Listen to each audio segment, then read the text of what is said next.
अस्सलाम वालेकुम, myself Junaira Rajput. Welcome to learners academy. Today's our 28 topic on cognitive psychology. आज का जो हमारा टॉपिक है वो भी मेमोरी के ऊपर है, लेकिन पिछले प्रीवियस जितने भी टॉपिक लेक्चर्स हो चुके हैं उस पर हमने शॉर्ट टर्म मेमोरी को डिस्कस किया। लेकिन आज का जो हमारा है, आज हमने बात करनी है लॉन्ग टर्म मेमोरी पे। ठीक है कि लॉन्ग टर्म मेमोरी जो उनसे होती है वो होती क्या है। Long term memory is a stage of where informative knowledge is held identified. It defined as construct to short-term memory and working memory, which persist only about 18 to 30 seconds. Long-term memory is commonly labeled as मतलब इसको episodic memory कहा जाए, implicate memory भी इसको कहा जाता है। इसके अंदर डबल स्टोर मेमोरी मॉडल भी है अकॉर्डिंग टू मिलर। उसने प्रपोज किया था 1965 में, जिसमें द मैजिक नंबर 7।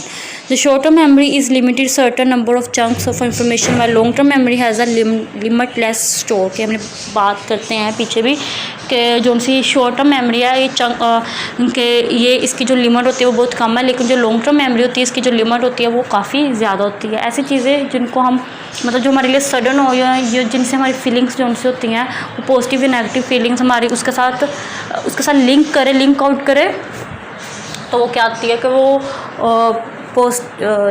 जो सी है वो हमारी लॉन्ग टर्म मेमोरी का पार्ट बन जाते हैं। ठीक है, उसमें वो पार्ट जाके बन जाते हैं और हमेशा के लिए हमारी लॉन्ग टर्म मेमोरी में चले जाते हैं। ऐसी चीज़ें जिनको हम जो हमारे लिए बहुत खौफज़दा होती हैं वो भी हमारी लॉन्ग टर्म मेमोरी में जाके पार्ट बन जाते हैं। ठीक है, उसके बाद according to double memory model proposed by Richard C and Richard Shriffen in 1968, memories can reside in the short-term buffer of a limited time while they are stimulatively strengthen their association in long-term memory. ठीक है, when atom are first presented, they enter short-term memory for 20 to 30 seconds, but due to the limit space as new atom enter, older ones are pushed out. जैसे कि मतलब कि limit space होती है कि short term memory की बात कर रहे हैं कि लिमिट स्पेस होती है कि एक लिमिट रखी हुई है, वो अगर हमारे पास न्यू मेमोरी आ रही है वो क्या करती है उसको पुश आउट कर देती है, उसको निकाल के उसकी जगह खुद ले लेती है। फिर इसी वजह से हमारे कुछ ऐसी बातें होती हैं जो हमें याद रह जाती है, कुछ ऐसी बातें होती हैं वो हम भूल जाती है जो हमारे शॉर्ट टर्म मेमोरी का पार्ट होती है। क्यों? इसी वजह से कि उसका लिमिट एक टाइम होता है, वो जिस लिमिट तक उसका वो टाइम ख़त्म हो गया है, लाइक यहाँ पे बात उन्होंने की हुई है 20 to 30 सेकेंड। ठीक है, जैसे मैंने बहुत कुछ अभी मैं कह लूँ बहुत कुछ मतलब मैंने बोला है, लेकिन मुझे उसके अंदर से कुछ बातें जो उनसे वो याद रहेंगी, क्योंकि वो जो उनसे limit time short term memory का वो ख़त्म होता जा रहा है, उसकी जगह जो उनसे है वो न्यू बातें आके लेती जा रही है, वो उसका पार्ट जो उनसे वो बनता जा रहा है। However each time an atom short memory is rehearsed in strength in long term memory. लेकिन कुछ ऐसी बातें शॉर्ट टर्म मेमोरी में जो हम नहीं भुलाना चाह रहे या वो हमारे माइंड में सेट हो गई हैं, जिनसे हमारी फीलिंग्स जो सी हैं वो वाबस्ता हो गई हैं, लिंक हो गई है, वो हमारी लॉन्ग टर्म मेमोरी का जाकर पार्ट बन जाते हैं।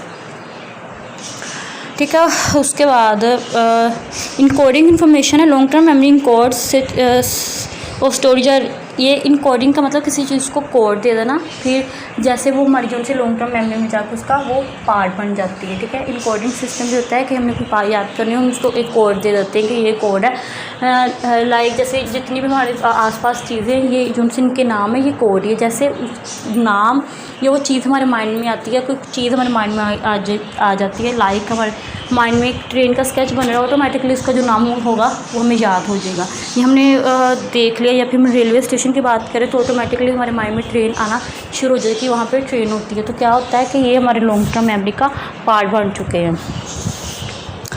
उसके बाद long term memory subject to finding in the natural forgetting process में be needed to perceive long term memories. Individual retrievals can place increasing tolerance with the principle of spaced repetition. This can happen to quite naturally through reflection or recall, often dependent on the perceived importance of material. Using testing method as a form recall can lead to testing effect which aids long term memory through information retrieval and feedback. ठीक है, उसके बाद बात उन्होंने की है sleep पे। Sleep theory is consider to be an important factor establishing will organize long term memories. ठीक है, स्लीप प्ले की फंक्शन द न्यू मेमोरीज जो सी स्लीप को लॉन्ग टर्म मेमोरी का जो से पार्ट जो सा उन्होंने बनाया हुआ कि ये लॉन्ग टर्म मेमोरी का पार्ट होता है। ठीक है,